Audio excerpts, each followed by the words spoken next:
T'as vu ce qu'ils font? Comment ils ont eu cette idée? C'est génial! Tu crois qu'on va me prendre au sérieux? Mais je détaille jusqu'à quel point, là, mon business plan. Moi, j'aimerais bien que mon banquier pense aussi au monde de demain. Bienvenue sur le podcast des banquiers itinérants de la Nef. Depuis 30 ans, notre coopérative bancaire citoyenne, 100% transparente, soutient exclusivement des projets à impact positif. Dans notre métier, tous les jours, nous accompagnons des entrepreneurs engagés et courageux. On va vous partager notre expérience et surtout la leur. Prêt à tout? C'est le podcast pour découvrir les emprunteurs de la Nef qui vous présenteront leurs superbes projets et leurs galères pour le financer. En fin de podcast, nous vous donnerons les clés indispensables pour résoudre ces problématiques de financement des entreprises. Aujourd'hui, on reçoit Julien, qui est directeur général de Signoco, qui est la structure derrière la Cité Fertile, qui avait été financée en 2018 par la Nef. Salut Julien. Salut.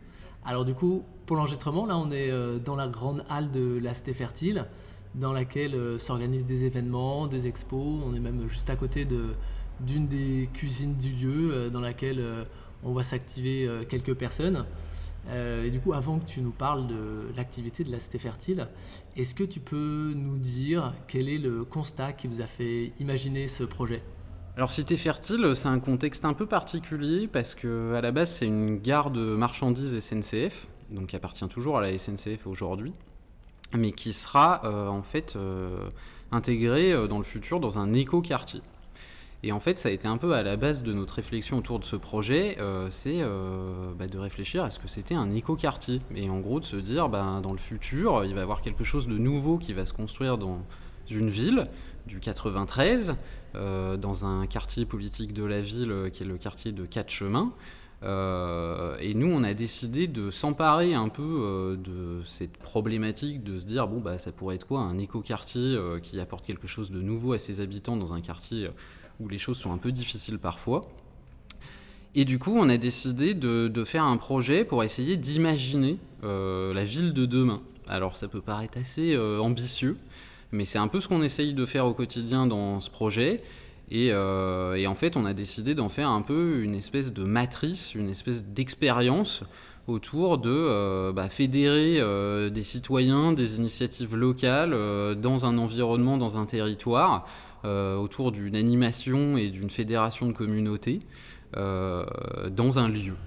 Est-ce que tu peux en dire un petit peu plus? Qu'est-ce qui se passe à la Cité Fertile? Qu'est-ce qu'on fait ici? Du coup, Cité Fertile, aujourd'hui, c'est un mix d'acteurs et d'activités, ce qui est vraiment le sens du tiers-lieu culturel. Donc un mix d'acteurs, un mix d'activités. Il y a un objectif d'impact social et surtout, il y a un accès libre. Et aujourd'hui, les activités, c'est à la fois un café-restaurant qui est bio et locavore.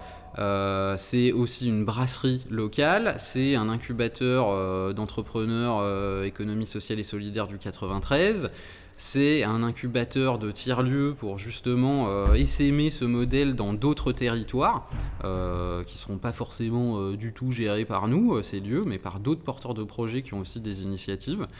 Et puis c'est l'accueil d'énormément d'associations, d'organisations, d'entreprises également qui ont vocation à avoir un impact social et écologique. Et Cité Fertile, ça fait vraiment partie de sa vocation de défendre ça.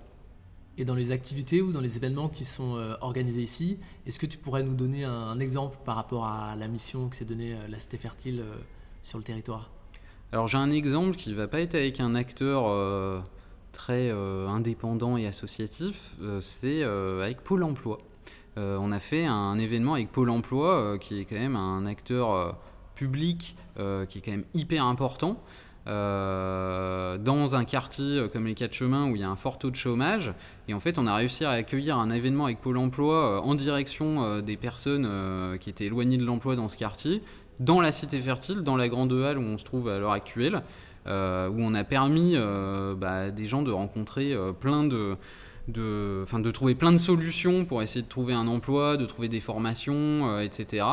Et là, moi, je trouvais qu'on se trouvait dans notre rôle, c'est-à-dire de faire un peu un intermédiaire entre des institutions qui parfois peuvent avoir du mal à remplir leur mission pour plein de raisons tout à fait légitimes d'ailleurs, Et puis dans le même temps, avoir des gens qui peuvent être un peu éloignés de ces institutions. Et là, on avait un vrai rôle de médiation entre des acteurs et des gens qui sont pas forcément toujours assez proches. Si les auditeurs là, ils pouvaient aider la Cité Fertile, s'ils pouvaient la soutenir, que ce soit des professionnels, que ce soit des épargnants de la nef ou des sociétaires ou même n'importe qui d'autre, comment est-ce qu'ils pourraient le faire ? Alors moi, je pense que déjà, la première chose à faire, c'est d'en parler et de dire que la Cité Fertile est là et qu'elle est disponible. Alors Et- tu disais que on était dans le 93. Oui, c'est à Pantin, dans le 93, donc dans le quartier des Quatre Chemins. Aujourd'hui, la Cité Fertile, c'est un écrin qui accueille plein d'initiatives différentes, éphémères. Des fois, c'est des trucs sur un jour, des fois, c'est des gens qui sont là pour un an. Et en fait, il y a une multiplicité d'espaces sur ce lieu qui fait quand même 1 hectare.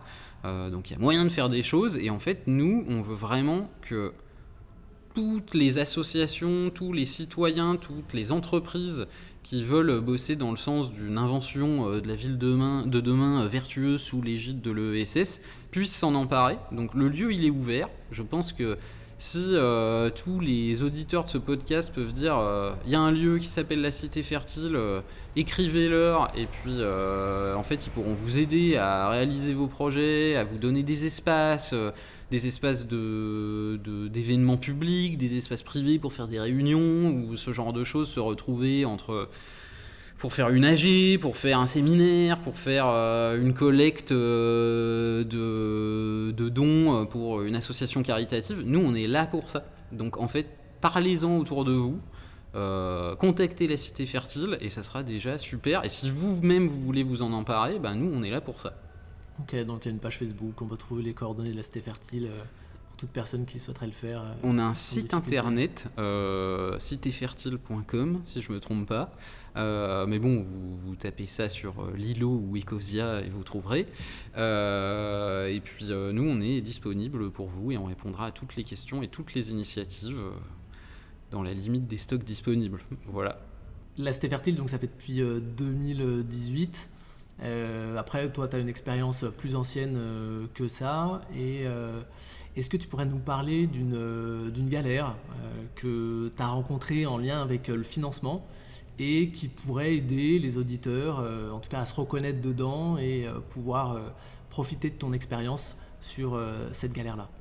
Alors moi, j'ai eu une galère qui est assez technique et c'est bien pour ça que ça a été une galère, c'est qu'on n'avait pas vraiment évalué au départ que ce genre de choses pourrait avoir un impact sur des demandes de financement futures. Ça concerne ce qu'on appelle les fonds propres. Quand on a monté nos premières structures, en fait, on a mis un peu, on était un collectif de gens et on a tous mis un peu d'argent pour lancer la machine personnelle.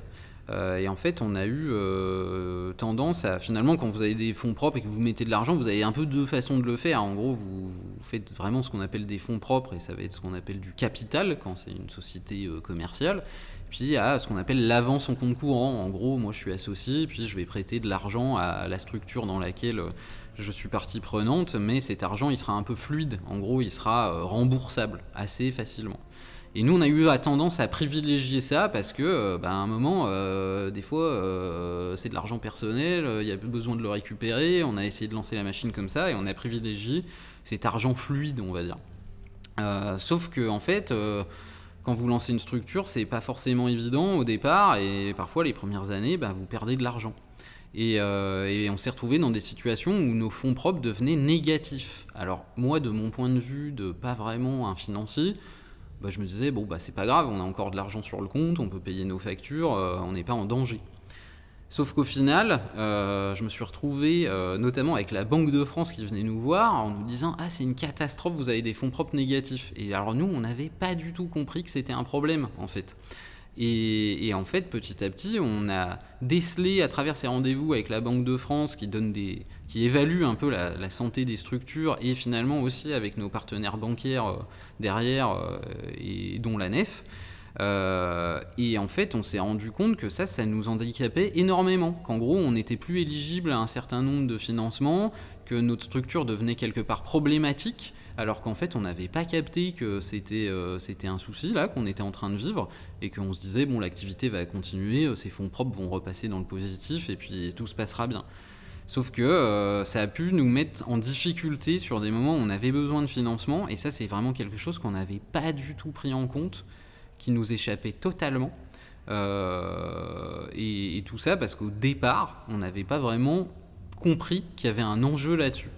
Et du coup, comment est-ce que vous avez, solutionné cette situation ? Alors, on l'a solutionné avec le temps, déjà, parce que finalement, on a réussi à redresser la barre, ne serait-ce que par continuer notre activité, mais ça nous a obligés quelque part à décaler des financements à un certain moment, parce que justement, à cause de ces fonds propres négatifs, c'était un problème d'obtenir des financements et du nouvel endettement. Donc le temps, si la structure SN fait son œuvre et permet, à travers des résultats positifs, de se remettre à flot, après, c'est pas toujours possible comme ça, et sinon, là, on a eu un autre sujet sur ce dossier-là, et la discussion qu'on a entre nous, c'est une discussion autour de la recapitalisation.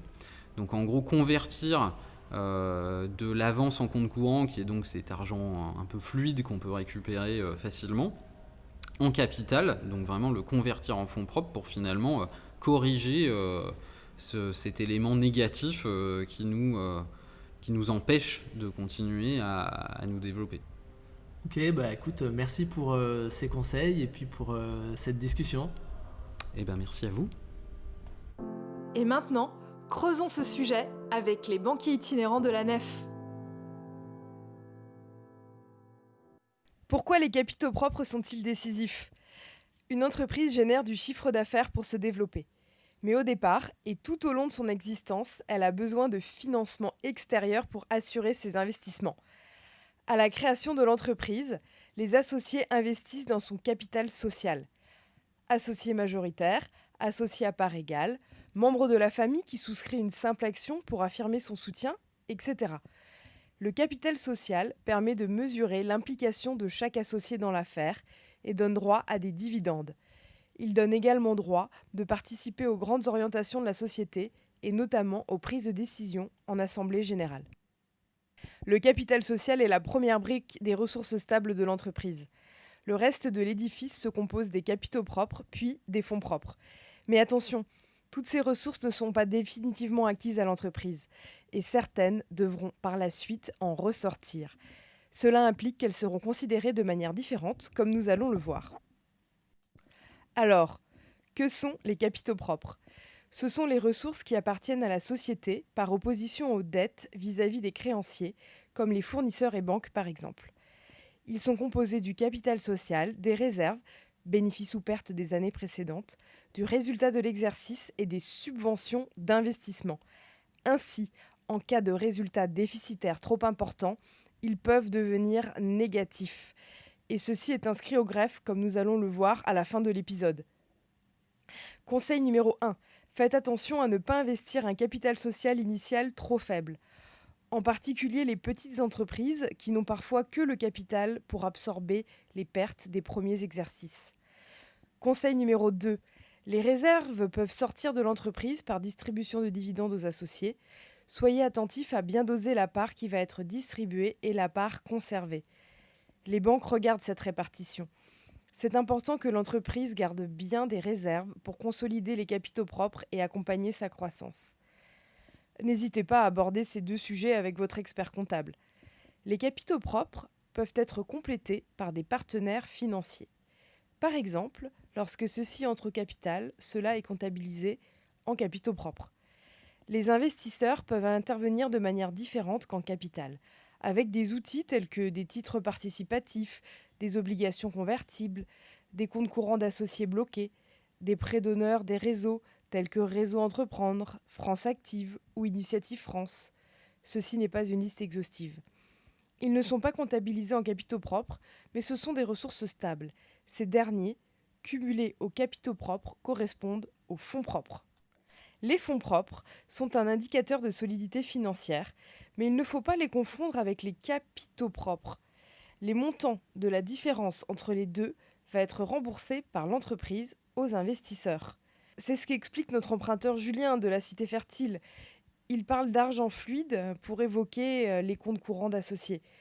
En effet, les comptes courants d'associés sont de l'argent prêté par les associés, mais dont ils peuvent demander le remboursement. Ce prêt d'associés peut être bloqué sur une durée déterminée, mais même dans ce cas, le tribunal de commerce ne les considère pas comme des capitaux propres. En cas d'année déficitaire, les capitaux propres se dégradent, et si les capitaux propres sont inférieurs à la moitié du capital social, le Code du commerce impose aux associés de l'entreprise de se réunir pour décider de dissoudre la société ou maintenir l'activité. Si la dissolution est écartée, la société a 2 ans pour remettre les capitaux propres à niveau. Et cette décision apparaît au registre du greffe consultable par tous.